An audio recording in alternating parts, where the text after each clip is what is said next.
L'École supérieure d'administration, d'économie, de journalisme et des métiers de l'audiovisuel ESAE offre de nouveaux challenges pour l'année universitaire 2023-2024. Étudiantes et étudiants, parents d'élèves nouveaux bacheliers, ESAE, c'est la garantie d'une formation de qualité à des conditions très avantageuses. À Gbedjromede, à Papa, à Boumekalavi et Parakou, inscrivez-vous en administration générale, administration du travail et de la sécurité sociale, trésor et finances publiques, impôts, diplomatie et relations internationales, journalisme et métiers de l'audiovisuel, gestion des marchés publics, planification et développement local, sciences économiques, sciences juridiques et toutes les filières des sciences de gestion. ESAE vous offre des bourses, demi-bourses et de réductions pour les premières inscriptions dans toutes ces filières. Waouh! En licence 1, 2 et 3 et en master, bénéficiez jusqu'à 50% de réduction sur tous nos sites. N'est-ce pas génial? Infoline. ESAE Gbedjromede, 3e rue à droite en quittant le carrefour Le Jador pour la BIBE Jéricho ou au plus 229 90 93 65 21 98 98 14 00 à Kpakpa au plus 229 52 88 33 33 à Boumekalavi au plus 229 52 88 44 44 Parakou au plus 229 52 46 12 12.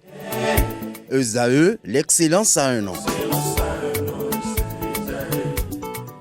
Amis sportifs, bonjour. Pour la première fois dans l'histoire du championnat de football béninois, les joueurs et joueuses professionnels du Bénin vont participer au prestigieux vote du FIFA FIPRO World 11.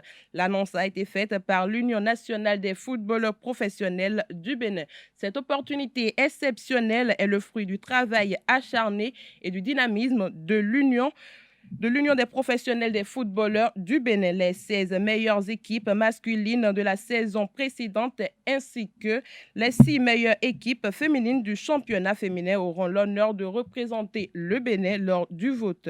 Les footballeurs et footballeuses béninois auront ainsi l'opportunité de contribuer à la composition de la meilleure équipe masculine et féminine de l'année, le FIFA FIPRO World 11. Dans son communiqué, l'UNFPB tient à exprimer sa profonde gratitude au gouvernement béninois pour son soutien continu pour le développement du football professionnel. Ce soutien indéfectible a joué un rôle crucial dans la réalisation de cette participation historique.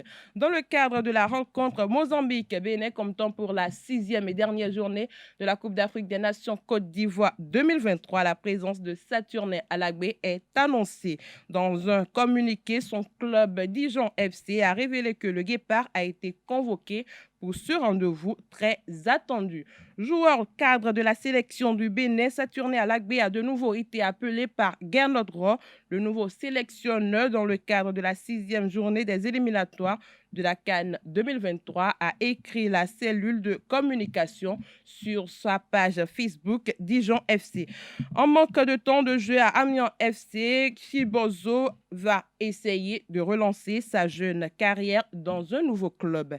Il a été confirmé mardi dernier que le FC Passo de Ferreira et l'Amiens ont trouvé un accord pour le prêt de l'attaquant béninois, un prêt valable pour 1 an, soit la saison 2023-2024.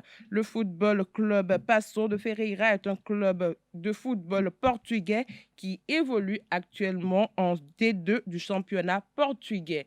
Le joueur béninois de 20 ans qui a entamé sa formation à l'Inter est ensuite passé chez les jeunes de la Juventus où il a remporté l'UEFA Young League en 2021-2022. Au cours de cette saison, Chibozo a disputé 42 matchs, inscrit 20 buts et 2 passes décisives. La saison suivante, il a filé en France pour représenter l'Amiens au 2e échelon du football français où il a disputé 23 matchs avant de commencer par manquer du temps de jeu. Pour finir, l'Institut national d'éducation physique et sportive a accueilli du 25 au 27 août 2023 un stage international de formation d'entraîneur niveau 1 de triathlon initié par la Fédération béninoise de triathlon. Ils sont au total 27 stagiaires dont 22 béninois et 5 nigériens ayant participé à ce séminaire de formation de 4 jours. C'est tout pour la page des sports de ce matin. Merci et à très bientôt.